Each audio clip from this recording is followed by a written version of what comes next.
tremendo homem de Deus que escreveu 13 cartas, né, que estão aqui, 13 livros aqui na Bíblia. E na carta aos Romanos, é tremendo o que Paulo ensina à igreja de Roma, né, os cristãos que estavam ali em Roma, né? Então, nós vamos ver aqui uma coisa muito interessante. Aqui vai dar a direção para nós ver o seguinte: tem muitas igrejas que são assim diferentes, pregam a palavra, mas com foco às vezes em situações que mais preocupado de encher a igreja. A nossa preocupação é encher os irmãos da palavra do Senhor, né? E o Senhor é que faz, né, o mover, né, no nosso meio.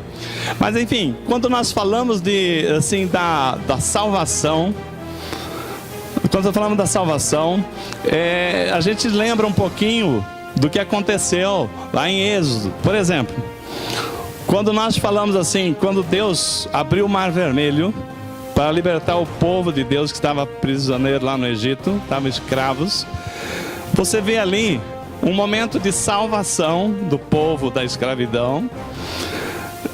Tem o milagre de Deus, que é a libertação, né? O faraó que queria pegar eles de volta, Deus faz um milagre ali.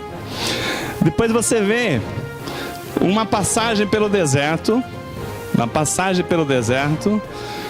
até chegar à terra prometida. Então, se você, às vezes Deus traz a direção da palavra e sempre eu me recordo disso. A nossa vida cristã tem muito a ver com essas fases da nossa vida. A libertação do pecado, né? Depois um aprendizado com Deus, que a gente tem que passar pelo deserto. Então, para poder tirar as coisas, aqueles costumes que nós pegamos lá no mundo, lá no Egito, para depois estarmos preparados para entrar na terra prometida. Inclusive, nessa passagem pelo deserto, muitos ficam pelo caminho. A palavra diz que, enquanto não morreu a última pessoa daquela geração que duvidou da palavra de Deus, que preferia voltar ao Egito do que ser salvo pelo Senhor, aquela pessoa que não acreditou nos espias que foram lá ver a terra prometida, preferiram ver o medo dos gigantes, a promessa de Deus. Então aí, a palavra diz que 40 anos eles ficaram no deserto, até que morresse o último das pessoas daquela geração. E somente Caleb, né? Josué e Caleb, daquela geração ali, que entraram na terra prometida, daquelas pessoas teimosas. O próprio Moisés não entrou na terra prometida. Então, isso aqui nos mostra uma coisa. Paulo, quando ele escreve a carta aos Romanos, ele fala, o enfoque dele está na salvação. Tem igrejas que pregam a terra prometida, né? Promessas de riquezas, de uma terra que emana leite e mel. Amém. Essa é a promessa de Deus na nossa vida. Eu creio nisso, e nós temos que buscar entrar na terra prometida. E a terra prometida, nossos irmãos, é o reino de Deus na nossa vida, na nossa casa. Não é estar na glória.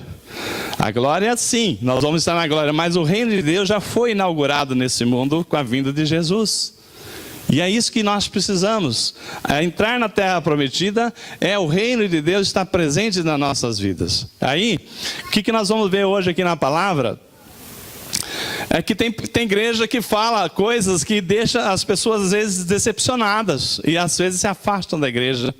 Por exemplo, fala o seguinte, que o crente que tem fé, esse crente, ele não precisa tomar remédio, né? Que ele não pode tomar remédio.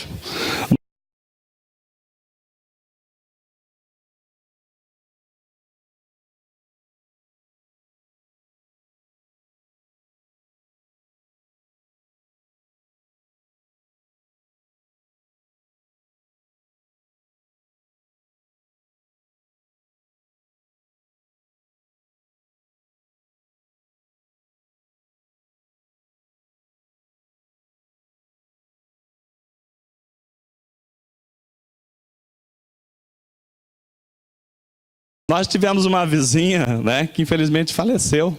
Ela tinha mal de Chagas, E ela foi numa igreja que o pastor, lá na pregação, ele foi enfático em dizer que ela estava curada, que ela nunca mais precisava tomar remédio. Eu creio no poder de cura de Deus. Nós vamos falar sobre isso. Mas ela não foi mais ao médico. Ela não se cuidou. E aí, ela, quando foi ver, o mal de Chagas estava crítico e ela faleceu. Ela simplesmente parou de ir ao médico, né? Então nós estamos falando aqui o seguinte: falar que nunca vai ter doença, que o crente, o cristão não tem, você veio para Cristo, você não vai ter mais lutas, que a sua vida vai mudar, com certeza. Mas Jesus falou: nesse mundo tereis aflição. Ele não falou o seguinte: olha, vocês vão vir para o reino de Deus, lá na glória sim, não haverá mais choro, não haverá mais dor, né? Mas aqui nesse mundo, Jesus fala assim: tereis aflição, mas tem de bom ânimo, porque eu venci o mundo. Essa é a nossa meta.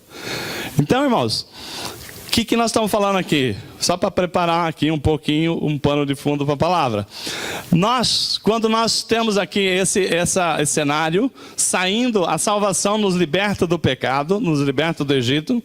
Temos uma caminhada pelo deserto, que é Deus trabalhando na nossa vida, purificando, tirando aquelas coisas que nós trouxemos do Egito para ficar para trás, preparando para entrar na terra prometida. Mas depois que entra, atravessa o Rio Jordão, é só bênção? Não, irmãos. Para tomar posse da terra prometida, nós temos que nos vestir a camisa do exército de Cristo. Por quê? Para tomar posse da bênção que o Senhor tem para nós, nós não podemos esquecer que nós estamos numa luta que o inimigo está querendo nos derrubar. Então nós temos que entender que a salvação, a nossa conversão, nós temos que passar por um deserto, Deus trabalhar conosco, e o exército de Cristo. Ninguém vai para a batalha, o exército brasileiro, né? Ele convoca os reservistas. Eu já fui, né? Eu passei pelo tiro de guerra no interior. Você passa por um ano de treinamento, né? Para que, se você for levado a um campo de batalha, você está preparado. Então lá, irmãos, a gente rala, né? No exército, né? É ralar mesmo, né? Você se arrastar no meio do mato. Eu já fui mordido de cachorro, enxame de abelha, coisas assim que era obrigado a passar, não que era providencial, mas você estava numa situação de guerra. Mas isso aí, Deus preparando a nós para uma luta cruel do maligno. Então, quando o soldado é preparado para a guerra, ele está fortalecido. E as lutas, irmão, às vezes nós falamos assim de lutas, achamos ruim, mas as lutas vêm para nos fortalecer. Não é para nos derrubar, porque Jesus falou: eu venci o mundo. Então, Tiago fala assim: ó, dei glória a Deus a passar por tribulação. Fala, mas como eu posso dar glórias a Deus? Então a palavra fala assim, né? Tem igreja que fala: olha, não vai ter desemprego, não vai ter pessoas doentes. Sim, eu creio. Mas a palavra diz que Deus não nos livra das tribulações, Ele nos livra nas tribulações. Nós sabemos que Deus permite às vezes que nós passamos por situações, fala, mas por quê? Não pergunta por quê, pergunta para quê. Deus está nos fortalecendo, porque tem situações, irmão, se você não tivesse sido fortalecido, você padeceria. E Deus quer, Ele nos ama tanto que Ele não quer, a última coisa que Ele quer é nos perder. E como Ele não pode fazer por nós, nós temos que fazer. Ele contribui para que nós sejamos fortalecidos na fé, né? E dá a direção para nós através da palavra. Então, tem igreja que fala o seguinte: não, também o crente tem que sofrer. Não é isso também. Não é isso também. Ontem lá em Sorocaba o pastor João leu uma passagem que está lá em Isaías 1:19, que fala que se nós quisermos e ouvi-lo, nós vamos comer o melhor dessa terra. É uma palavra de prosperidade. Deus quer ver nos prosperando. Mas o que é prosperidade? Diferente daquilo que algumas igrejas pregam, a prosperidade é uma ausência de necessidade, que você tenha o suficiente para você poder viver com alegria. Então, o que nós estamos falando? Não é que ser crente não é ficar só no sofrimento, tem alguma coisa errada. E Deus não quer. Então tem um momento em que nós passamos, nos fortalecemos, mas Deus, Ele quer o reino de Deus na nossa vida. Foi para isso que Jesus veio, né? E essa palavra aqui nós temos que mergulhar. Deus tem trazido um maná tremendo para nós. E nós, quando nós aproveitamos desse maná, Deus fica satisfeito. Quando nós prestamos atenção na palavra, imagina a mãe que preparou uma comida saborosa para os filhos. Aqui tem bastante mães e mulheres prendadas. Imagina que você falou assim: eu vou fazer aquilo que meu filho vai ser bom para ele. Prepara uma mesa e tal. Aí o filho fala assim: mas eu não quero comer. E vai brincar, jogar bola, vai para o fundo, vai lá andar, né? Na hora da comida. Então hoje, né, nesse momento da palavra, nós temos que entender uma coisa. O que é importante? Paulo vai trabalhar aqui na questão da necessidade de nós estarmos assim preparados para a salvação. Por quê? A prosperidade é consequência. A vida próspera que Deus vai nos dar é consequência. Mas primeiro nós temos que ter a salvação. Nós temos que entender a miséria que nós vivemos no reino espiritual, por quando nós estamos afastados de Cristo. E Deus quer o seguinte, que nós nos aproximamos dele, daquela árvore frutífera, para que a gente possa receber a seiva da vida e gerar frutos na nossa vida, na nossa família, na nossa empresa. Então nisto, uma coisa é certa. Tem pessoas que acham que é ter mais, mais e mais e mais, mas não é isso. Tanto é que diz que dessa terra nada se leva, né? Desse mundo nada se leva. Inclusive, quando você, como eu tenho ido assim, desde que eu fui consagrado a pastor, né? Eu tenho vários momentos de casamentos, nascimentos, mas também tem vários momentos que você tem que estar num funeral, num velório, né? E uma coisa que eu tenho observado, né, que vocês já devem ter observado, as pessoas falam assim: desse mundo nada se leva. E a pessoa quando morre, vocês já perceberam que eles cruzam a mão da pessoa assim? É para mostrar que não tem nada. Se deixasse a mão fechada, falasse: aquele lá está levando alguma coisa desse mundo, mas não está, né? Não leva nada. Às vezes nós lutamos tanto, né, para conseguir as coisas, perdemos a oportunidade de viver a vida, perdemos a oportunidade de poder estar de bem, em paz. Porque nós corremos tanto, né, atrás de fantasias, de coisas que nós não vamos levar nada. O que é a felicidade? Senão a soma de bons momentos na nossa vida, não é verdade? O que é a felicidade? O pastor Rodrigo, na quarta-feira, ele estava falando sobre isso aqui, né? Às vezes a pessoa luta para comprar um carro zero, porque é o sonho da vida dele, ficou 30, 40 anos tentando conseguir, comprou o carro. Passou uma semana, aquele carro, cadê? Foi embora toda a alegria, porque não que o carro está dando despesa, nada, mas assim, passou, é um carro igual ao outro, anda, leva, tal, né? Vai e volta. Então, aí nós estamos falando de euforia. Deus quer nos dar alegria. Alegria é aquela que vem do nosso interior, né? Euforia é aquilo que é exterior, aquilo que não fica. Então, Paulo, nessa palavra que nós vamos ver aqui, ele vai trabalhar muito fortemente na nós entendermos a importância da salvação, né? De nós entendemos assim a precariedade que nós vivemos. Mas então abra comigo aí, vocês já abriram no livro a carta de Paulo aos Romanos, né? No capítulo 5, no verso 1.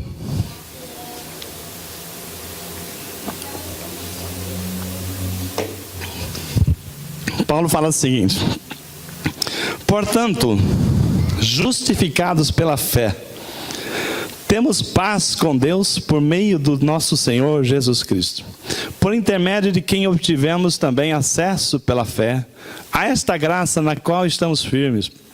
E nos gloriamos na esperança da glória de Deus.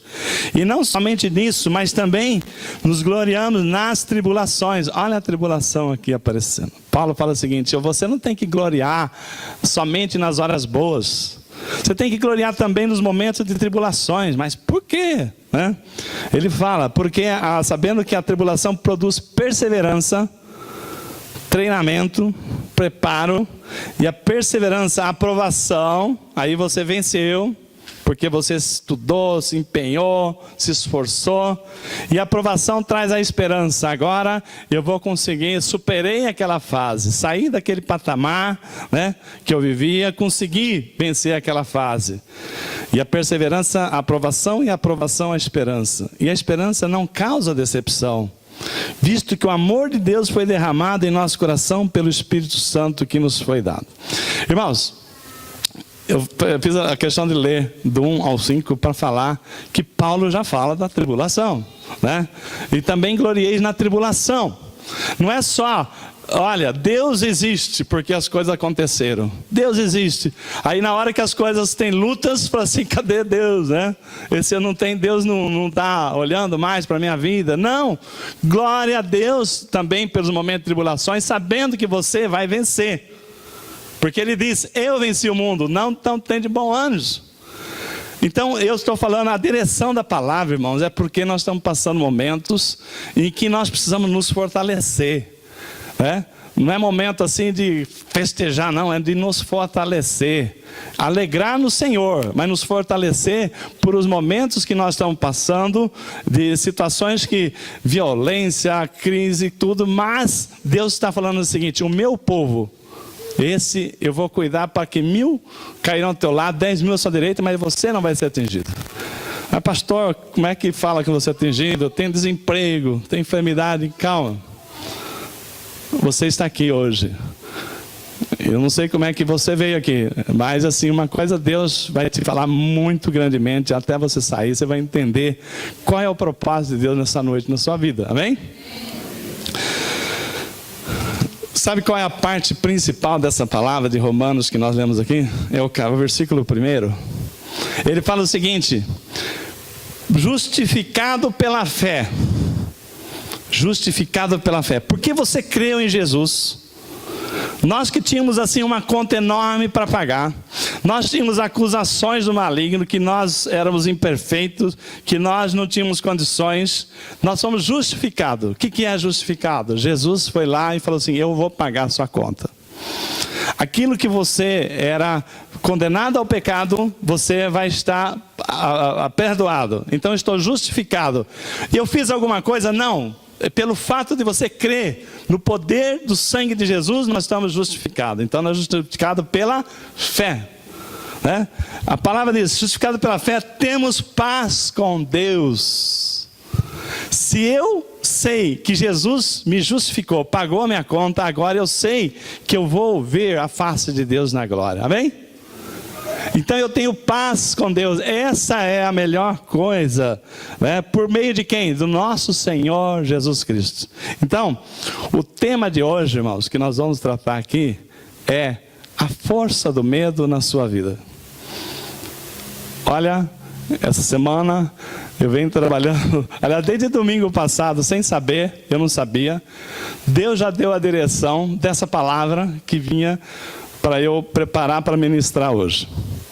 Eu até convidei a minha esposa para vir dar um testemunho, mas ela falou, não vou não, você fala lá, tal.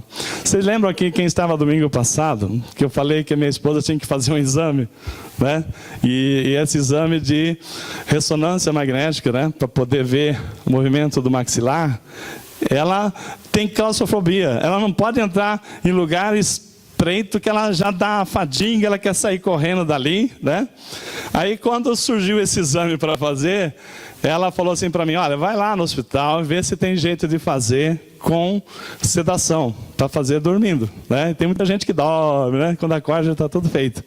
Aí eu fui lá e pedi, mas aí o médico falou, esse exame não tem jeito, porque ela tem que estar acordada para poder movimentar a boca, para poder ver o movimento dos maxilares. Complicou. Bom, não sei por que não consegui marcar o exame e tal, mas quando eu fui falar com ela falei, você não marcou o exame? Aí Deus me deu uma estratégia para mostrar na internet como é que era o exame. Eu nunca tinha pensado nisso. Eu fui na internet, entrei lá. Ressonância magnética da ATM, que é a articulação dos maxilares. Aí ela ficou, eu não vou poder fazer esse exame, porque eu não entro nisso aqui, né? Mas ela ficou vidrada naqueles vídeos e foi vendo uma vez, 2 vezes. Eu sei que era umas 9 horas da noite, ela ficou até umas 11h30 com o iPad lá vendo os vídeos. Nisso, quando foi mais ou menos meia-noite, ela já estava disposta a fazer o exame. Olha que benção, né? Eu não fiz nada. Eu só tive a direção de achar na internet como é que faz esse exame. Moral da história. Aí era na quinta-feira, tal, ela falou assim, olha, terça-feira eu vou fazer o exame. Não sei se eu vou conseguir, mas eu marquei. Foi a glória a Deus. Esse já é o primeiro passo. Você confiar, não é? Justificado pela fé. Então ela já teve fé, marcou o exame. No domingo eu testemunhei, né? Falei assim, olha, ela marcou o exame, glória a Deus, foi tudo mão de Deus. Porque ela jamais marcaria esse exame sabendo que ela não ia conseguir. Aí, eu estou preparado, que normalmente às terça-feiras eu vou a Brasília, eu tenho que chegar mais cedo para acompanhar ela no exame, que vai ser à noite. E quando foi na segunda-feira, ela me liga assim lá pelas 10h30, 11 horas, falou assim, sabe de uma coisa? O exame não é amanhã, é hoje. Eu falei, meu Deus, está acelerando, né? Tá bom, glória a Deus. E você está firme aí? Ela firme. Aí, marcou o exame. Melhor, tá marcado. Eu falei, vou chegar mais cedo para te acompanhar no exame. Aí foi lá no Debone, né? Aqui em Osasco. Irmãos, olha só como o maligno trabalha, né? Chegou lá para fazer o exame, ela tinha umas perguntas para fazer, para preencher as fichas para a enfermeira. Aí eu estava sentado lá, veio a enfermeira falar, para tirar as dúvidas do preenchimento. Quando a enfermeira falou assim, você tem claustrofobia? Ih, então você não vai fazer o exame. A enfermeira vem e falar contra. Ela falou assim, você não vai conseguir fazer o exame. Eu falei assim, está amarrado. Como não vai conseguir, né? Eu já tinha orado. Aliás, eu esqueci de falar. Antes de fazer o exame, lá em casa, nós oramos juntos. E profetizamos, Senhor, em nome de Jesus, o Espírito Santo vai entrar, né, em ação no coração dela e vai dar calma, vai dar paz e ela vai fazer o exame. Nós oramos juntos e confirmamos e fomos, né? Fomos na certeza que ia fazer o exame. Chega lá, a enfermeira, né, abençoada, né? Eu tenho claustrofobia e não consigo fazer esse exame. Você não vai fazer o exame porque você tem claustrofobia. Não consegue fazer. Quem tem claustrofobia não consegue fazer o exame. Eu falei, para com isso, né? Vai fazer sim. Aí dá vontade de dar uns croques na cabeça dela. Não sabe a luta que foi para ela ter a determinação para chegar lá. Chega lá a enfermeira, que tinha que motivar. Não, vai, você vai conseguir, né? Ela fala, você não vai conseguir. Para com isso, né? Olha como o maligno é sutil, né? É safado, né? Mas aí nós fomos lá, ela falou assim, vai fazer assim, né? Aí a enfermeira, nós vamos fazer o seguinte, nós vamos fazer um teste, e se você passar no teste, a gente começa a fazer o exame. Então a gente vai experimentar se você aguenta ficar dentro da máquina, né? Aí eu caí na besteira de perguntar, né? Faz barulho, né? Essa máquina faz barulho? Ela falou, você não está vendo esse barulhão? É a máquina. Olha só, né? Tudo para poder, né, pôr mais medo. Eu falei, meu Deus. Mas aí a Neuza foi, porque nós já tínhamos orado, já tínhamos determinado, né? Irmãos, para a honra e glória do Senhor. Ela foi lá. Eu falei, fecha os olhos, né? Fica aí firme lá que você vai conseguir, porque não só você vai conseguir, como Deus já te deu o tratamento para você sarar de uma dor crônica que ela tem na articulação, né? Então, mais do que passar no exame, já te deu a cura, né? E ela foi. Chegou lá, ela falou assim, ela disse que ela olhou para a máquina e falou assim, eu vou te vencer, você não vai me segurar não. Ela já foi determinando, né? Eu queria que ela desse testemunho aqui, mas ela, não, fala você lá. Irmãos, ela foi lá, e ela disse que a médica deu uma maquininha, um botão, um cabinho lá, se você não conseguir, você aperta para parar, né? E aí foi testar, e ela tá lá, aquele barulho e tal, ela lá segurando firme, né? Passou um tempo, porque ela achou que já tinha acabado o exame, aí a médica falou assim, e aí, tá tudo bem? Ela, tudo bem, então vamos começar o exame. Não acabou ainda, nem começou, irmãos. Demorou, foi assim, eu estava lendo a palavra, estudando a palavra, quando eu vi, ela apareceu lá, falei, meu Deus, fiquei preocupado, né? Falei assim, o que aconteceu? Ué, eu já fiz, até eu por surpresa, né? Que eu achei que ela tinha parado no meio do caminho, mas porque eu tinha tanta fé, e ela saiu tão rápido, eu falei assim, meu Deus, né? O que aconteceu? Ela falou, o que aconteceu é o que eu fiz. Falei, glória a Deus, né? Então, ela venceu o medo, irmão. Contra todo o prognóstico de quem sabe o que é a claustrofobia. E hoje a palavra do Senhor é a força do medo. Eu não tinha pensado nessa palavra, mas assim, foi durante essa semana, Deus deu a direção dessa palavra para nós. E quando eu falei Romanos 5:1, é o principal versículo da nossa pregação, porque Deus fala o seguinte, né? Através dessa palavra, justificado pela fé, temos paz com Deus, por meio do Senhor Jesus Cristo. Irmãos, ter paz com Deus, você não imagina a importância. Por quê? Porque é o contrário do medo, né? Nós temos assim, o medo, né? O medo é uma coisa terrível. Tem o medo bom e o medo ruim. Por exemplo, tem o medo bom, é bom você ter medo, né, de pular, né, num rio de águas, né, fortes, assim, correnteza. Por quê? As pessoas que não têm medo, por exemplo, essas pessoas que vivem em esportes radicais, vocês já perceberam quantas pessoas dessas morrem, né?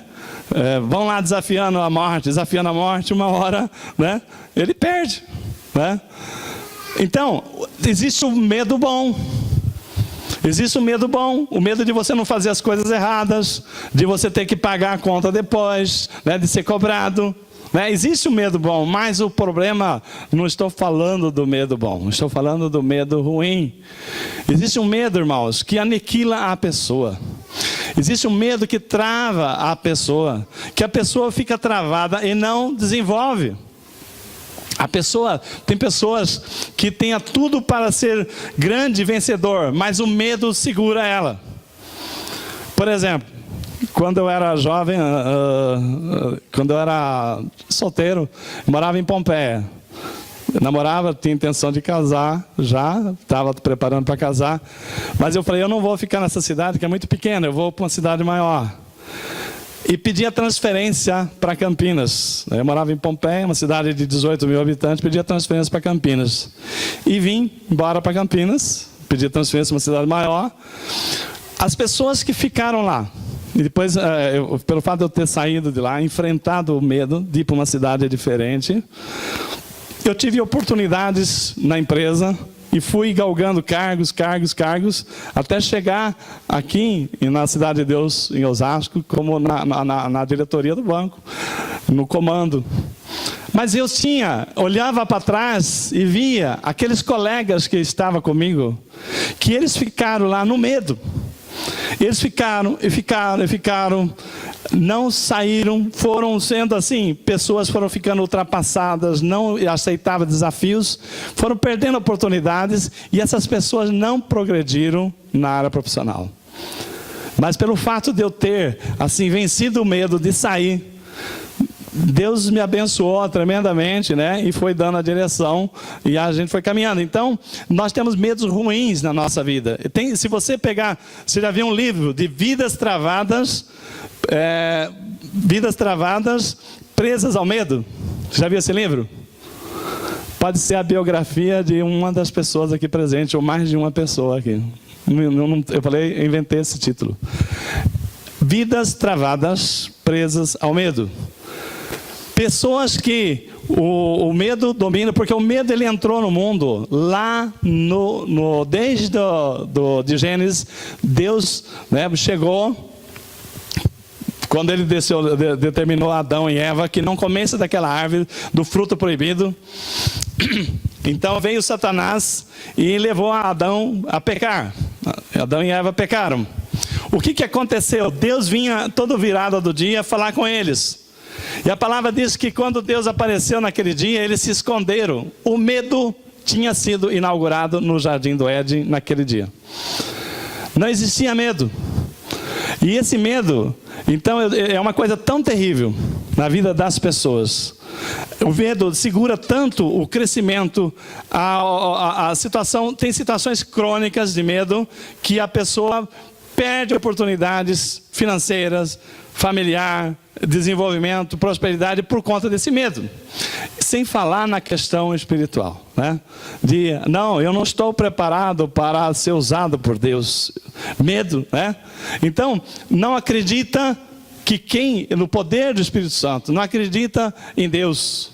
Então, o medo segura as pessoas. Então, irmãos, o que nós estamos falando aqui? Por conta de medos, eu não estou falando do medo normal, porque tem medo, já tem pavor, né? E já é outra escala do medo. O medo chega à destruição da pessoa. Quer ver um exemplo clássico? Lembra daquela história, daquela tragédia que teve em São Paulo, do edifício Joelma? Lembra aquele filme que passa, né? De pessoas com medo do incêndio se atirando lá do 15º andar, no nada. O que leva uma pessoa a se matar daquele jeito? Medo, né? Desespero. E ali teve uma história, irmãos, de uma pessoa que salvou ela e o filho dela. Ele conseguiu salvar a vida dele e o filho dele. Como? Porque ele tinha paz. Então, nós vamos à pregação nossa aqui da importância da paz na nossa vida, porque ela arranca o medo, né? Quando você vem para Jesus, temos paz com Deus por meio de Jesus Cristo. Então, a primeira coisa que Jesus faz na nossa vida é arrancar o medo e trazer-nos a paz. Só para você ver o benefício disto, que parece tão simples, mas é a principal coisa que acontece quando nós vemos para Jesus. Aquele homem tinha paz no coração, o medo não assustava ele. Então, quando a pessoa está com medo, ela não consegue raciocinar. Quando a pessoa está morrendo de medo, ele não consegue ver aquilo que está à sua frente. Você não consegue ver saída. Então o medo tira toda a visão que Deus já te deu. Então, aquele homem, né, isso é verídico, ele, naquele momento que as pessoas estavam se jogando pela janela, morrendo, né, de desespero, ele teve paz no coração. E ele raciocinou. Ele falou, o que eu faço? Ele falou, bom, eu estou aqui no 13º andar. Um exemplo, não lembro quantos andares tinha. A cobertura, 18º andar. Se eu ficar aqui, eu vou morrer. Porque a fumaça, esse fogo vai me alcançar. Onde que existe perspectiva de alguém me salvar? Na cobertura. E é para lá que eu vou. Mas espera um pouquinho. E essa fumaça, esse fogo, isso aí é verídico. Ele foi com o filho dele num banheiro, molhou toda a roupa dele de água, pegou uma toalha umedecida para proteger contra a fumaça e foi. Se eu enfrentar o fogo, olha, cabeça, calma. Se eu enfrentar o fogo, até o fogo me atingir, ele vai ter que secar minha roupa. Ele não vai me queimar antes de secar a roupa, então eu vou ter tempo para correr. E ele foi subindo escada até chegar na cobertura. E foi uma das pessoas salvas nesse incêndio, né? Mas muitas pessoas morreram, não sei se foram 300, 400 pessoas que morreram naquele evento. Por quê? Porque medo. Se ele tivesse a paz que esse homem teve, que salvou a vida dele e a vida do filho dele, muitos teriam se salvado. Então hoje, irmãos, na nossa palavra que nós vamos ver aqui, nós vamos ver assim, a força do medo, o quanto o medo prejudica a vida do cristão. Então nisto, nós vamos ver o quê? Que quando nós aceitamos a Jesus, tem pessoas que têm promessa assim, olha, você veio para Cristo agora, a sua vida vai mudar. Amém, que vai mudar. Deus vai começar a trabalhar na sua vida. Mas existe um processo, né? Deus tem um processo. Você vai trabalhando, né? Então, à medida que você vem a Cristo, Deus vai trabalhar na sua vida e você vai chegar no momento em que você vai ver uma transformação na sua vida. Mas assim, eu não sei como é que você entrou aqui nessa noite. Mas nós podemos ter aqui pessoas desempregadas, pessoas enfermas, pessoas com enfermidades assim críticas. Deus, Ele coloca para nós na palavra que a primeira coisa que Ele te dá nessa noite, quando você vem a Jesus, é a paz. Se você veio aqui, se uma pessoa vem para Cristo e fala assim, agora sim, Deus vai me fazer um milagre, eu vou sair daqui empregado, vou sair daqui curado, eu vou sair daqui, a minha situação financeira vai estar resolvida. Irmãos, nós não duvidamos que Deus pode fazer um milagre de sobrenatural. E nisso hoje nós vamos ver, existem 2 milagres que Deus faz, o sobrenatural e o natural. E quando nós falamos de situações de milagres, de Deus agir no sobrenatural, é possível. Nós não podemos, assim, eu não quero que ninguém se atreva a duvidar que aquela pessoa que entrou aqui enferma, que Deus não possa estar curando nesta hora. Porque Ele é poderoso para fazer isso, como Ele já fez na nossa igreja. Já curou coisas grandiosas aí que o médico ficou surpreso. E vai curar coisas grandiosas. E está curando coisas grandiosas, transformando vida. Mas, irmãos, cada um, Deus trabalha de um jeito. Não, quando Jesus, no seu ministério, 3 anos na terra, quantos milagres Ele fez? Milhares de milagres. A palavra diz que se for colocar tudo que Ele escreveu, tudo que Ele fez de milagre, a Bíblia seria enorme, né? Para poder contar todos os milagres. Mas, irmãos, não foram todo mundo que chegaram lá doente, enfermo, que Jesus curou. Curou aquele que tinha um propósito de ser curado. Deus já preparou todas as coisas. Um dia tinha uma pessoa cega, né, de nascença. Aí os apóstolos falaram assim para Jesus, né, seu discípulo falou assim, por que aquela pessoa está cega? Foi o avô dele que pecou? Foi o pai dele? Foi ele que pecou? Porque ele já nasceu assim, como é que ele não podia ter pecado? Aí Jesus falou assim, não foi nenhum nem outro. Foi para a glória do Senhor.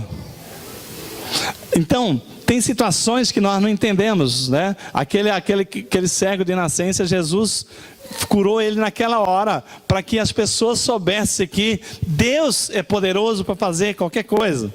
Então, nós temos que ter a fé no poder de Deus. Deus age da maneira que melhor lhe aprouver.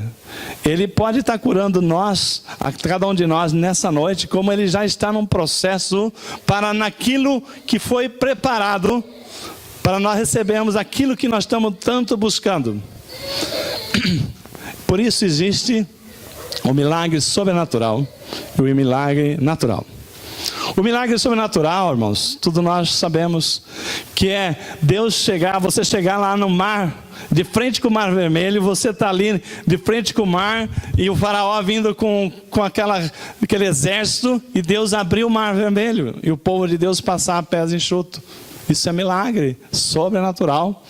Aquilo ali, humanamente, é impossível.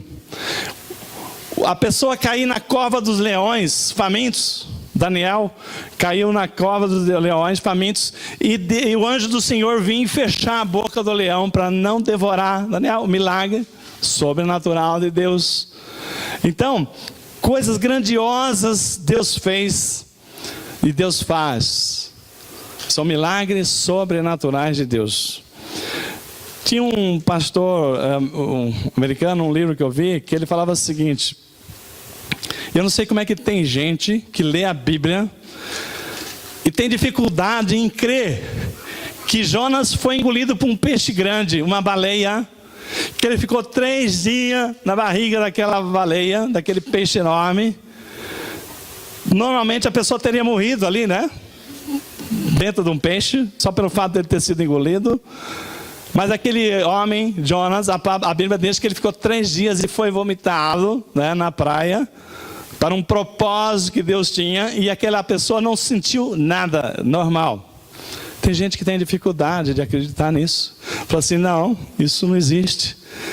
E esse pastor, ele fala o seguinte: olha, se tivesse escrito na Bíblia que Jonas engoliu uma baleia, e essa baleia ficou dentro de Jonas 3 dias, e ele vomitou essa baleia, eu acreditaria, porque Deus é poderoso para fazer muito mais, amém? Então, irmãos, nós temos assim que entender que existe um propósito para cada uma das coisas, mas Deus trabalha numa condição muito importante. O milagre sobrenatural, nós vimos acontecer na nossa igreja, em outras situações, mas não é toda hora que Deus fala assim, não, não são todo mundo. São pessoas escolhidas para que Deus cumpra um propósito naquele milagre. Mas existe um milagre natural que acontece nas nossas vidas. E isso acontece, assim, esse milagre natural é o milagre que Deus mais gosta de fazer. Por quê? E esse milagre natural, irmãos, tem uma coisa importante. O instrumento mais importante para que esse milagre natural aconteça não depende de Deus, depende da gente. Depende de cada um de nós. E o terreno fértil para o milagre natural acontecer é paz no coração. Por isso que a palavra de Deus diz o seguinte: se você veio aqui nessa noite e não sair com o milagre da cura do sobrenatural, mas o milagre, se você tiver fé, você já vai sair com certeza. Se você tiver fé, o Senhor vai te colocar uma paz no coração tão grande, que você sabe que aquele emprego que você tem buscado, que aquela enfermidade que você está lutando, que aquele medo que você tinha de entrar na máquina já está vencido. Esse é o maior instrumento que Deus usa para fazer o milagre: a paz no coração. Porque Deus não consegue trabalhar naquela pessoa que não tem paz no coração, porque aquela pessoa que não tem paz no coração, ele não vai buscar a Deus. Você já viu pessoa desesperada buscando a Deus? Não. Ele está buscando homens, soluções, braço, mas não está buscando a Deus. Quem busca a Deus tem paz no coração, porque ele confia no Deus Todo-Poderoso. Por isso, irmãos, quando a palavra, Paulo fala o seguinte: justificado, pois, pela fé, tenha paz com Deus. Então os irmãos talvez vão entender um pouquinho, porque toda vez que eu cumprimento a igreja, na graça e na paz do Senhor, né? A paz, irmãos. Agora só que as pessoas vão falando paz do Senhor, nem sabe o que está falando, né? Você já viu as pessoas se encontram, paz do Senhor, irmão, paz do Senhor, irmão. Paz do Senhor, irmão, nem fala a palavra, paz do Senhor. É tudo que eu preciso para que Deus possa agir na minha vida. Aquele homem lá no edifício Joelma, ele se salvou porque ele tinha paz no coração, e ele procurou o caminho certo. Quando a pessoa tem paz no coração, ele vem na casa do Senhor, ele ora ao Senhor, porque ele sabe em quem ele tem crido, ele tem confiança no poder de Deus, ele conhece a palavra, ele sabe o seguinte, que aquele que começou a boa obra em sua vida é fiel para cumprir até a volta do Senhor, amém? Isso, irmãos, é o que nós precisamos. O que nós estamos falando aqui? O instrumento que Deus usa para o milagre de Deus acontecer na nossa vida é a paz do Senhor. Quando você consegue tirar, então quando você entrega a sua vida para Jesus, a primeira providência que Jesus faz é arrancar o medo fora. Arrancou o medo fora e enche o seu coração de paz. Agora sim, irmãos, lembra de Pedro no barco lá no mar da Galileia? Lembra aquela passagem bíblica que está lá no livro de Mateus, que fala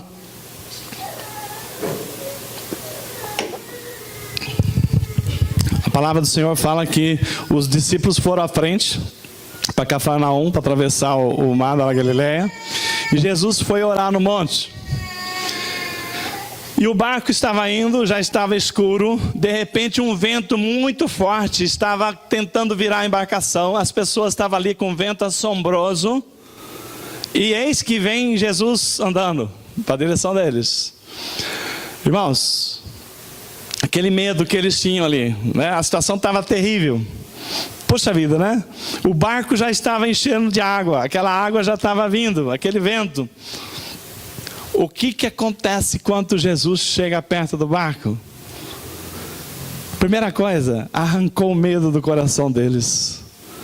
Quando Pedro viu que era Jesus, ele levantou do barco, falou assim: Jesus, é o Senhor, né? posso ir contigo? A palavra não diz que quando Jesus se aproximou do barco, o vento cessou. É outra passagem que ele acalma a tempestade. Aqui ele está deitado no barco, né? Que ele fala, que homem de fé que são vocês, né?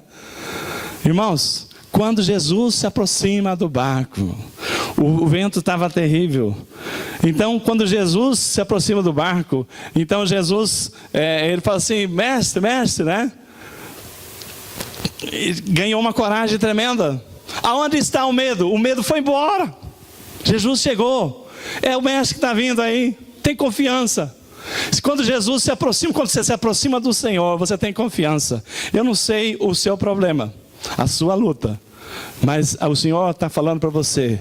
Ao invés de você pedir, né? Você tem pedido tanto esse milagre, mas a primeira coisa, você tem que buscar paz no seu coração. E a paz no seu coração não é com emprego, não. É com Jesus na sua vida. É quando Jesus se aproxima. A palavra não diz que o vento parou. A palavra diz que Pedro foi tão corajoso que ele falou assim, mestre, deixa que eu vá até com você. Ele falou, venha, né? E Pedro anda por sobre as águas. Cadê o medo? Cadê o medo? Jesus simplesmente se aproximou daquele barco e o vento, né, continuava. A pessoa não mais olhava para o medo do vento. Ele tinha Jesus ali na proximidade e falou, é um mestre que está vindo ali. Quando você busca Jesus na sua vida, irmãos, você não vai mais lembrar do problema que você tem. Você vai saber da segurança do Senhor que já começou a fazer a obra. Às vezes nós estamos assim buscando, mirando o problema, e nós não olhamos para Jesus, não olhamos para Jesus. E como é que vai acontecer o milagre na nossa vida? Deus está falando o seguinte, que às vezes nós buscamos só, queremos o desemprego, queremos arrumar um emprego porque estamos desempregados, queremos a cura porque estamos enfermos, queremos isso, mas nós não temos paz no coração. E quando você não tem paz no coração, você não busca aquele que vai te resolver o problema da cura. Você não busca, você quer a solução da cura, mas você não quer aquele que vai salvar você da cura. Você não quer sentir Deus na sua vida e falar assim, não, eu creio que Deus está operando. Não é agora, mas assim, a certeza que eu tinha no domingo, que nós falamos aqui, que ia haver, que a Neuza venceria aquele medo, né? Eu não tinha a menor ideia que nós íamos pregar sobre medo hoje. Quando nós oramos determinando, Deus já estava fortalecendo, porque aquela enfermeira vinha lá colocar mais medo, mas Deus já preparou. E a certeza é tão grande que quando ela falou aquilo, a Neuza, não, eu não sei, não estava na cabeça dela, né? Mas ela não titubeou. Ela falou, eu vou. E ela foi lá e disse que olhou para a máquina e falou assim, eu vou te vencer. Ela falou para mim, né? Olhou para a máquina, eu vou te vencer. E venceu. Mas não foi ela que venceu, foi o Espírito Santo, irmão. Foi Jesus que entrou no coração dela e deu a paz que ela precisava. Porque se ela estivesse desesperada, ninguém consegue pensar desesperado. Ninguém consegue enxergar a saída desesperado. Ninguém consegue ver Deus desesperado. Por isso que a palavra do Senhor diz que tenha paz com Deus, né? Justificado pela fé. Primeira coisa, irmãos, nós somos justificados. Se você não é justificado, você não vai ter paz. Mas se você entrega a sua vida para Jesus, você sabe que o sangue dele tem poder para limpar todo aquilo que você fez errado, que você foi negligente com a palavra, que você não teve compromisso quando devia, se foi omisso, mas Deus falou assim, eu te recebo assim mesmo. Então você foi justificado. Por onde? Você fez alguma coisa? Não, pela fé. Porque eu creio na palavra. Aí quando você faz isso, irmãos, a palavra diz que tem paz com Deus por meio de Jesus Cristo. Irmãos, eu tenho lido bastante livros, estudado a palavra, e o Senhor deu a oportunidade de conhecer o testemunho de um pregador americano que veio do Brasil, né, que ele tem sempre vindo, e ele conta que ele estava pregando aqui em São Paulo, e uma mulher ligou para ele, que ele estava no hotel, falou assim, pastor, ora por mim, eu assisti a sua pregação, estou com um problema gravíssimo, ora para Deus me ajudar, eu não sei mais o que fazer. Aí ele falou assim, qual é o seu problema? Ela falou o seguinte, eu tenho uma dívida de 40 mil reais e não tenho como pagar. Aí ela falou o seguinte: tem um outro problema. Esse é o primeiro. O segundo problema: meu marido não sabe que eu tenho essa dívida. Meu Deus. Terceiro problema: se ela não pagar, os agiotas vão matar ela. E isso é fato, não é coisa inventada, não. Fato. Porque quando você pega dinheiro com agiotas, né, as pessoas que dão prejuízos têm um jeito de se livrar dessas pessoas. Então, ela tinha um problema, uma dívida de 40 mil reais que ela não tinha como pagar. Um segundo problema é que o marido dela não sabia. Um terceiro problema é que o agiota mataria se não pagasse. E o quarto problema é que o marido dela mataria quando ficasse sabendo. Então ela estava no mato sem cachorro, né? Falou assim: se eu falar para ele, ele me mata. Aí ela tem que escolher quem que ia matar ela, né? Falou assim: é só Deus para me livrar.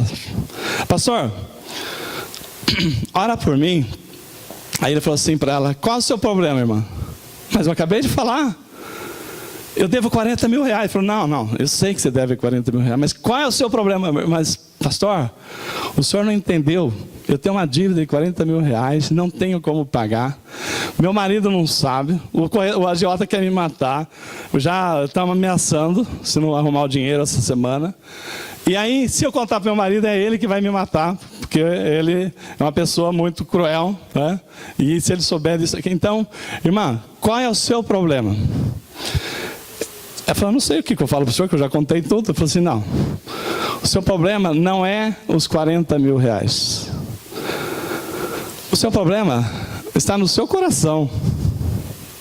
Você tem um problema no seu coração que está te deixando você nessa condição. Porque não é normal uma pessoa chegar nessa situação por acaso, não é verdade? Dá para pensar numa pessoa chegar nessa situação por acaso? Ela tem um problema muito maior do que os 40 mil. Ele falou assim: não adianta. Não são os 40 mil.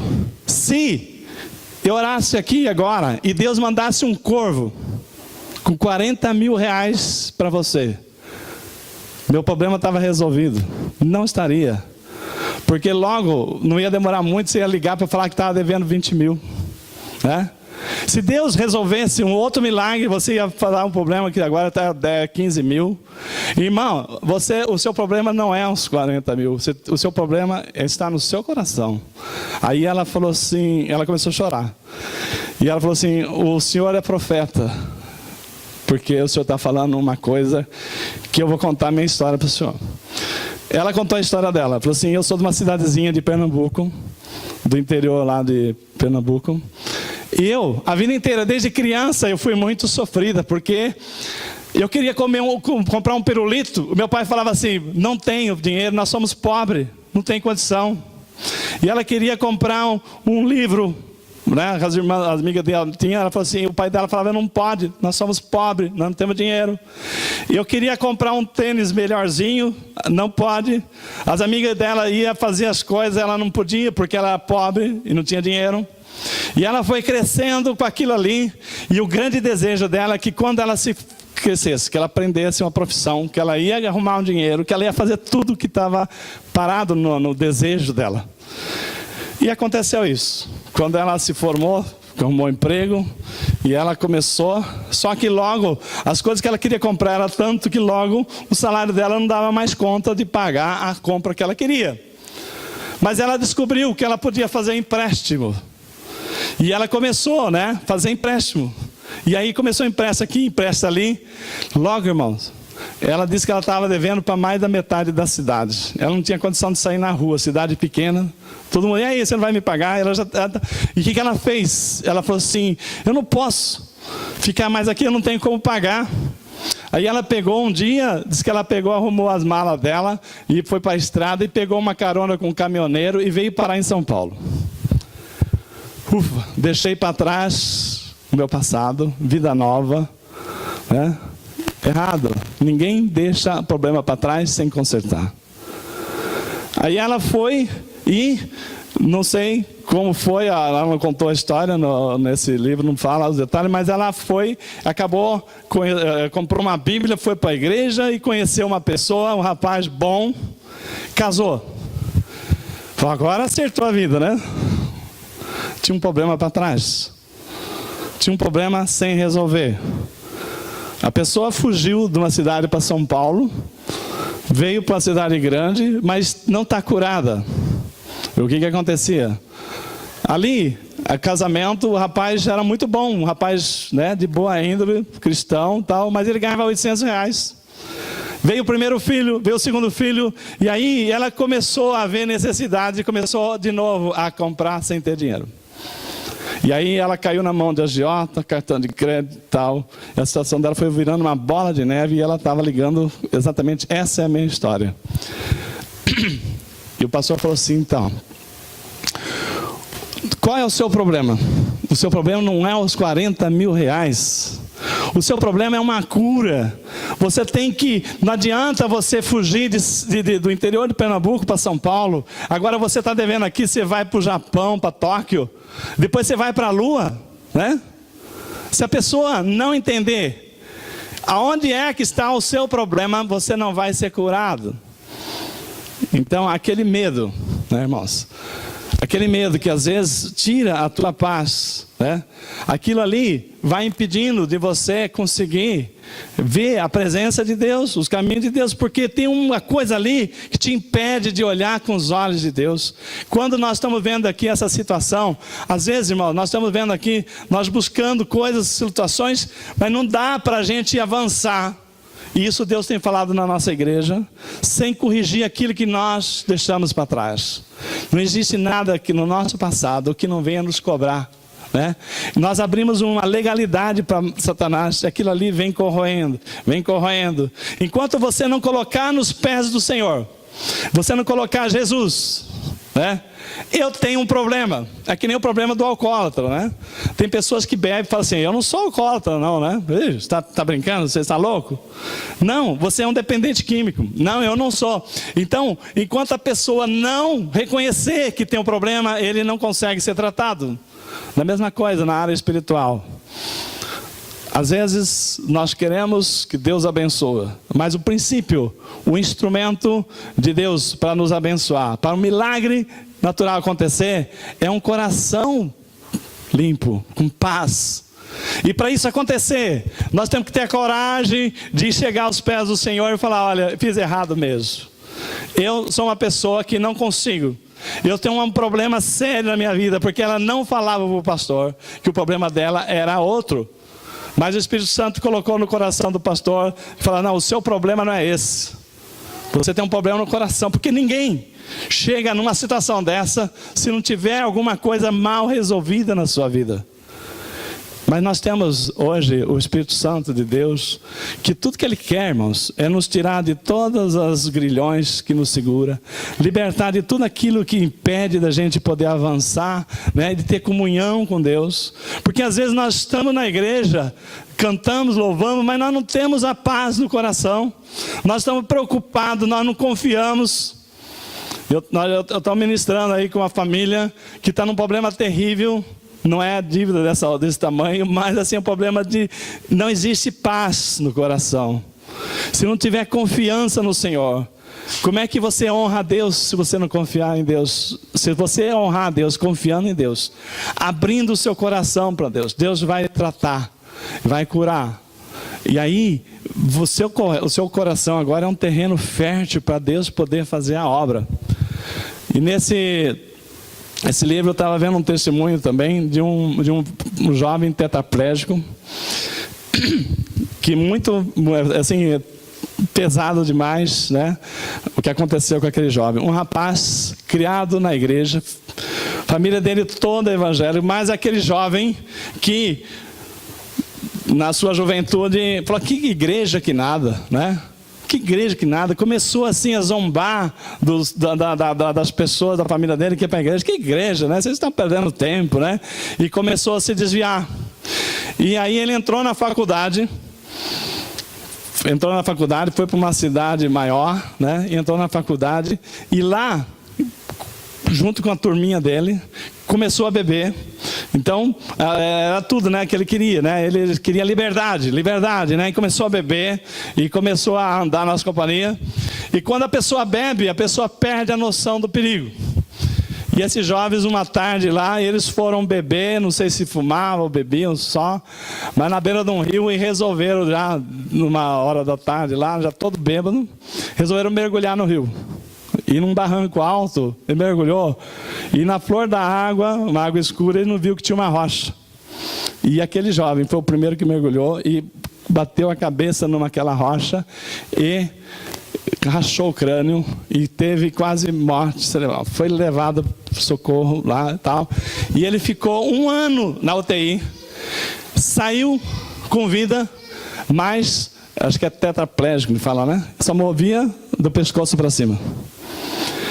E aquele jovem que já era revoltado, um desviado, aí então ele começou a ficar uma pessoa muito indócil. Começou a xingar a Deus, começou a murmurar, começou a falar mal, falar que Deus é isso, que Deus é aquilo. E os pais dele, cristãos, não sabiam o que fazer com aquele jovem. E o pastor conta que ele chegou nessa cidade para fazer uma pregação num teatro, que era um lugar bem grande lá na cidade.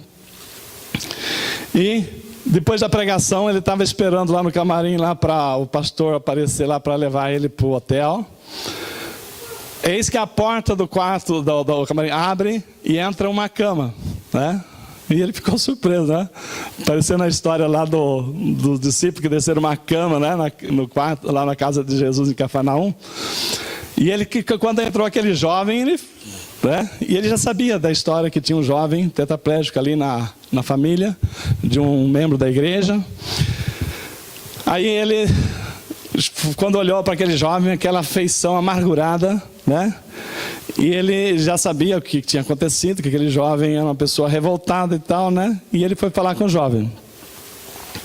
E ele foi falar o seguinte: meu filho, eu não sei o que te passa na cabeça, mas uma coisa eu quero te dizer: o Senhor te ama, né?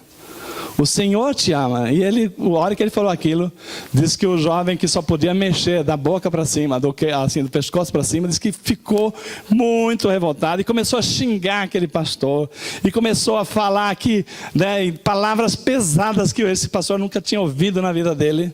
Falar. E aí ele não se conseguiu, os pais dele, fica quieto, fecha essa boca e tal. Aí o pastor falou para ele assim, né, conseguiu segurar um pouco a boca dele, falou assim: olha, o que você quer pedir para Deus? Ele falou assim: pastor, o senhor tem coragem de me fazer uma pergunta dessa? O senhor não está vendo o meu estado, né? Olha o que Deus permitiu que acontecesse comigo, olha o que aconteceu comigo. Aí disse que o pastor pegou e falou exatamente isso. Falou assim: olha, o seu problema está no seu coração. A hora que você, né? A hora que você reconhecer que Deus te deu a vida, que você ainda está vivo, que você reconhecer que Deus não te tirou a vida, que tem um propósito na sua vida, você vai ser curado do seu coração. Então, na hora que ele falou aquilo, falou assim, que você precisa aprender a agradecer a Deus e não amaldiçoar Deus, porque Deus te poupou e Deus tem um propósito na sua vida. Diz que aquele jovem falou tanta besteira para o pastor que o pai não aguentou segurar e levou ele embora. E aquele pastor ficou, paciência, né? Não se consegue resolver todas as coisas, né? Deixa que Deus trata com ele. Diz que passaram 5 anos. E esse pastor voltou nessa cidade, né, pregar naquele mesmo teatro lá. Diz que quando ele está lá também, depois da pregação, que ele está se preparando, a porta abre, entra de novo a cama. Ele falou: não acredito, né? Porque ele ficou muito revoltado de ouvir todas aquelas ofensas para Deus. Não dá para a gente ouvir alguém falando mal de Deus, que a gente fica machucado, não é verdade? Aquele pastor ficou muito triste com aquela situação daquele coração endurecido do jovem. Falou umas coisas pesadas para o jovem, né? Mas falando ali firme. Aí a porta abriu, ele falou assim: ah, meu Deus, por que eu fiz para merecer, né? Aí o jovem entrou com um sorriso no lábio. Calma, pastor, né? Eu queria falar para o senhor uma coisa que aconteceu. Depois que o senhor falou aquilo comigo, que eu fui para casa, eu fiquei tão revoltado com o pastor. Eu já estava revoltado com Deus, agora eu fiquei com o senhor.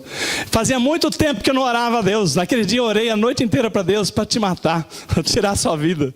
Porque como é que pode uma pessoa insensível que nem o senhor, vivendo naquela cama, daquele jeito, ainda falar que Deus me ama, que tem um propósito na minha vida, que o absurdo, um pastor não tem o preparo para conversar. E eu fiquei naquela oração, fiquei 7 meses, que ele tinha noite que ele nem dormia, amargurado, e queria que Deus tirasse a vida daquele pastor. Aí um dia, né, diz que Deus, numa daquelas noites, ele diz no testemunho, que ele entrou num desespero tão grande, porque aquela palavra que o pastor falou, que o problema dele estava no coração dele, não estava na paralisia do corpo, que Deus tinha um propósito na vida dele. Aí diz que ele se desesperou a tal ponto que ele começou a gritar de madrugada, né, com Deus: Senhor, se isso é verdade, né? Se o pastor falou aquilo lá que não saiu da cabeça dele naqueles 7 meses, que o Senhor faça isso, que o Senhor me tira esse peso do meu coração, que o Senhor me arranca tudo aquilo que eu não deixo que o Senhor me abençoar na minha vida. Diz que ele gritava, chorava, os pais dele vieram lá correndo lá para ver o que estava acontecendo, e ele estava orando, gritando com Deus. Mas diz que naquela noite, depois dessa oração, diz que ele dormiu. Como muito tempo ele não dormia, acordou de manhã, assim, diz que o sol brilhava.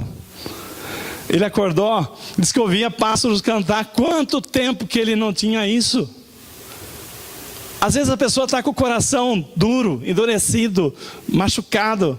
Você não tem mais, você não ouve mais a natureza, você não ouve mais uma palavra amiga. Tudo que você vê, você já olha com maldição, você já olha a pessoa falando mal de você, você já olha, então a pessoa perde a alegria, né? Não consegue ver a alegria num sol que entra pela janela, não consegue ouvir um pássaro cantar. E naquele dia ele amanheceu desse jeito. E ele ficou muito feliz, porque Deus tinha ouvido a oração dele, tinha limpado o coração dele. E a partir daquele momento, ele fala que: pastor, o senhor não acredita, a minha vida mudou. Eu só mexia daqui para cima, mas aí Deus me colocou uma paz tão grande no meu coração. E aí eu resolvi, assim, compensar, fazer alguma coisa para Deus, pelo que Deus tinha feito. E ele disse que ele pediu para os amigos dele, ele falou assim: leva minha cama lá para aqueles lugares piores da cidade, de boca de fumo, de pessoas, de jovens que bebem, que se drogam. Diz que o pessoal da igreja levava ele para lá, com violão, e ele na cama. E ele falou assim: pastor, as pessoas tocavam violão e depois eu pregava. Mais de 20 jovens ele trouxe para Cristo. E ele falou assim, eu fico emocionado porque a gente vê que Deus age nas piores condições. Você pensa que Deus não está olhando para você, Deus faz coisa tremenda. Ele falou assim: pastor, todos os dias eu peço para Deus me deixar viver. Por quê? Porque eu sei que tem pessoas morrendo como eu estava morrendo, e eu tenho a esperança de poder salvar. Então, esse testemunho, então, é que nós falamos o seguinte: hoje nós temos pernas, braços, tal, e tem muita gente por causa de um problema de medo, um problema no coração que não tal, e ela fala assim: eu quero morrer, eu não quero mais viver, eu não tenho alegria de falar de Cristo. Irmãos, o problema não está na enfermidade, não está na dívida, o problema está nesse coração que precisa ser trabalhado. E quando nós abrimos isso para o nosso Senhor, Ele nos trabalha, Ele nos dá a condição de uma vida nova. Fique em pé. Vamos agradecer a Deus. Justificado pela fé, temos paz com Deus por meio do nosso Senhor Jesus Cristo. Que seja essa a promessa que nós vamos ter, vamos buscar. Senhor, se nessa noite, Senhor Deus, alguém entrou aqui, Pai, com um problema sério, Pai, que não consegue ver, Senhor Deus, um milagre acontecer. Às vezes nós queremos um milagre sobrenatural, mas o Senhor falou assim: não, o meu milagre começa em você. 99% dos problemas não estão fora da gente, estão dentro da gente, pela nossa falta de buscar a Deus, de reconhecer os erros. Reconhecer que em algum momento, se a nossa situação hoje está complicada porque nós falhamos, então nós temos que pedir perdão, pedir sabedoria para a gente voltar atrás. E aonde nós caímos, que o Senhor possa nos dar condição, Senhor Deus, de entender cada lugar que nós falhamos, pedir perdão. Pedir perdão pelos momentos em que nós fomos assim omissos, que nós não nos importamos em ouvir a tua voz, mas queríamos ouvir a nossa opinião, a opinião de outras pessoas, e aí a nossa vida foi complicando, e as situações foram transformadas. Às vezes, Senhor Deus, nós temos situações de enfermidade por medo de ir ao médico, Senhor Deus. Medo de chegar lá e conhecer o resultado daquele exame. Mas nessa noite, Senhor Deus, o Senhor pode curar, pode tirar toda essa enfermidade, mas o Senhor também pode dar recursos para nós vencer o nosso medo e receber aquele tratamento que poderia ter acontecido já há tanto tempo atrás. E nós já estamos livres dessa situação há tanto tempo atrás. Mas nós ficamos com medo, Senhor Deus. Nós ficamos com medo de conhecer uma situação que nós teríamos que enfrentar. E às vezes a situação não vai ser resolvida nunca se nós não enfrentarmos os nossos medos. Sabendo que o Senhor é o príncipe da paz. Essa paz que transcende todo o nosso entendimento vem quando nós buscamos o Senhor. Quando Jesus se aproximou daquele barco, Pedro teve a ousadia, não tinha medo. Não porque ele, Senhor Deus, de repente ficou corajoso. Não, porque o Senhor arrancou o medo fora, Pai. Nessa noite, Senhor Deus, cada um de nós possamos querer essa proximidade maior com Jesus, o príncipe da paz na nossa vida. Nós temos buscado o milagre de resolver isso e aquilo, mas Senhor, nós não temos pedido para o Senhor tirar o medo. Que o Senhor venha com a tua paz, e para isso nós precisamos ser justificados. E nós temos que ser justificados pela fé. E nós cremos, Senhor Deus, que o Senhor é o Deus, que o Senhor pode fazer milagre grandioso na nossa vida, Pai. Mas milagres que vai começar por nós. O Senhor pode fazer um milagre sobrenatural, independente da nossa fé, isso é verdade. Mas o grande milagre, Senhor Deus, é nós confiarmos no Senhor e fazer a nossa parte. O Senhor tem chamado a gente tanto tempo para limpar esses corações, às vezes endurecidos por falta de perdão, por não se arrepender de uma coisa errada que nós fizemos lá atrás, que nós temos que voltar para consertar, pedir perdão. Ninguém foge e deixa nada para trás que não precisa ser resolvido para poder ter paz. E nessa noite, se o Espírito Santo estiver falando com os irmãos aqui nessa noite, que nós tenhamos já coragem, porque o Senhor nos dá coragem de enfrentar, Pai. Enfrentar aquilo, as verdades, Senhor Deus. As verdades, porque muitas vezes nós não viemos ao culto e nós demos desculpa, Pai. Foi porque nós não queríamos saber de nada do Senhor. Nós achamos que o Senhor não ia resolver o nosso problema, que não valeria a pena sair de casa. Às vezes nós sairíamos até para ir numa festa, mas não para vir à tua casa. Quantas vezes nós podíamos aprender mais da tua palavra e nós falamos, não preciso. O pastor depois fala lá no domingo, e o Senhor tem querido encher os nossos corações com a revelação da palavra para nós pregar, assim como aquele jovem, Pai. Assim como aquele jovem, Pai, só podendo mexer a cabeça. Ele ainda no seu testemunho, ele diz que ele pintou um quadro. Naquela situação dele, ele aprendeu a mexer. Ele sabia. A vida inteira dele, ele olhava só as partes do corpo que não mexia. Mas naquela noite, naquele dia, o Senhor falou no coração dele, olha aquilo que mexe em você. Não olha mais aquilo que não mexe, mas olha aquilo que mexe. E ele falou, você só mexe a minha boca, meu pescoço da cima. E ele lembrou que ele poderia pintar com a boca. Hoje nós temos pintores de boca, Pai. E aquele jovem pintou, segundo o seu testemunho, um dragão com um rabo bem grande, chifres bem grandes. Um outro dragão sem chifre, mas com rabo. E depois pintou um dragão sem nada, sem rabo, sem chifre. E depois ali do lado tinha uma cruz de Jesus. E tinha uma pessoa aos pés da cruz. E ele falou para o pastor: tá vendo esse quadro? Esse quadro é a minha vida. Eu era esse monstro, mas hoje eu sou esse jovem aos pés da cruz, arrependido por toda a grosseria que eu fui, que eu virei as costas para Deus. Que aqui nessa noite ninguém precisa passar por nenhuma situação dessa para poder se aproximar do Senhor.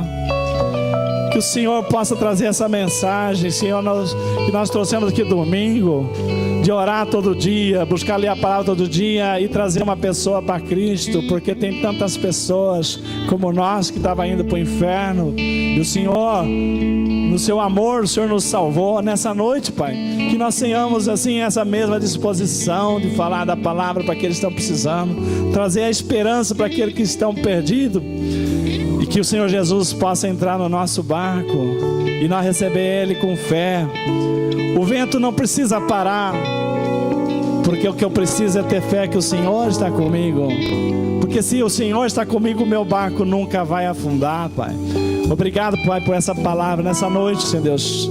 Que nós vamos sair daqui, vai ter milagres acontecendo nessa noite, mas o maior milagre é nós arrancarmos, Senhor Deus, aquilo que está impedindo de entrar a Tua paz no nosso coração, de viver realmente o Evangelho da paz, a alegria da salvação em nossa vida, Pai. Nós te agradecemos essa oportunidade, em nome de Jesus. Cordeiro Santo de Deus, declaramos Sua maravilha. Teu Espírito se manifestará nesse dia, trazendo vitórias às nossas vidas. Quem tentará contra o braço forte do Senhor? Quem impedirá o seu agir?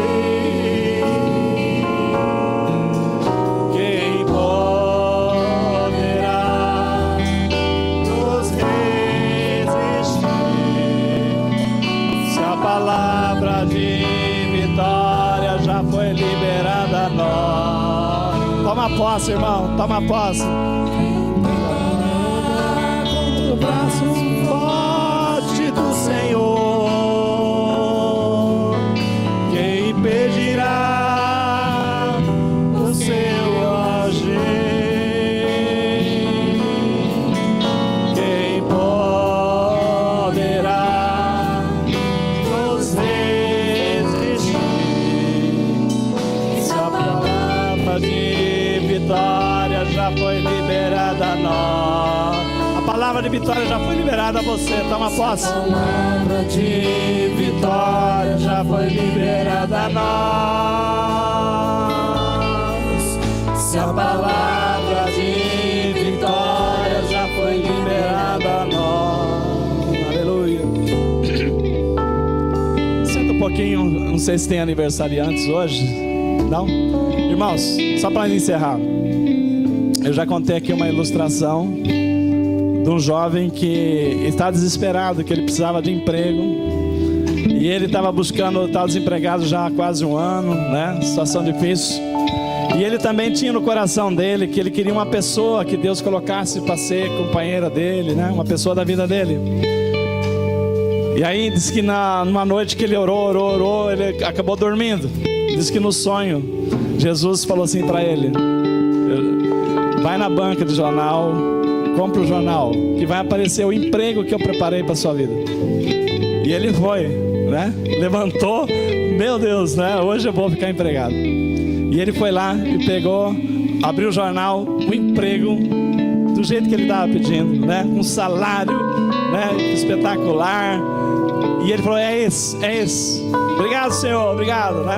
E foi, chegou lá. Assim, Deus falou ainda no sonho, o Senhor Jesus falou para ele assim: olha, você compra uma flor na primeira banca que você vai passar, e você vai entregar essa flor para a mulher da sua vida. Diz que ele pegou, né? Ele foi pro emprego, procurar um emprego. Quando ele chegou no lugar, disse que a fila dava a volta no quarteirão. Ele falou assim, não é para mim. Não é para mim. Olha a fila. Quantas pessoas, mais de 100 pessoas na fila. Quem sou eu para conseguir esse emprego? Aí eu olhava as pessoas, aquela pessoa lá, ele vai passar na entrevista, eu não vou passar. Aquele lá, ele tem jeito de saber mais que eu. E foi. E ele desistiu. Eu não vou, esse emprego não é para mim. E disse que ele ia passando assim na banca, que ele estava, comprou uma flor, né? Ele já estava com aquela flor, pegou o ônibus. E ele com aquela flor na mão lá, e ele pegou assim, falou assim, olha, sabe de uma coisa? Jogou a flor pela janela. E ele ficou muito revoltado. Disse que ele foi dormir revoltado. Que Deus, né, Deus que atende as orações dele. Disse que no sonho, ele dormiu e no sonho ele apareceu o Senhor, ele cobrou. Está vendo, Senhor? O Senhor falou uma coisa e não cumpriu. Aí ele falou assim, mas como eu não cumpri? Eu preparei o emprego da sua vida, você não foi lá. Você desistiu, você não acreditou que a promessa era para você. E também, a hora que você estava voltando no ônibus, do seu lado, aquela moça que estava lá. Ué, eu vi uma moça bonita, mas eu olhei e falei, quem me dera eu tivesse uma moça igual essa na minha vida. Então, era a mulher que eu tinha preparado para você. Irmão, é uma ilustração, mas Deus nos dá a oportunidade e nós não acreditamos nele, amém? Então, não seja essa a sua história, não seja por falta de crer no Senhor que Deus vai deixar de te abençoar. Que o seu coração esteja preparado para receber aquilo que Deus preparou, porque a palavra de vitória já foi liberada a nós, amém? Vamos dar uma salva de palmas para o Senhor.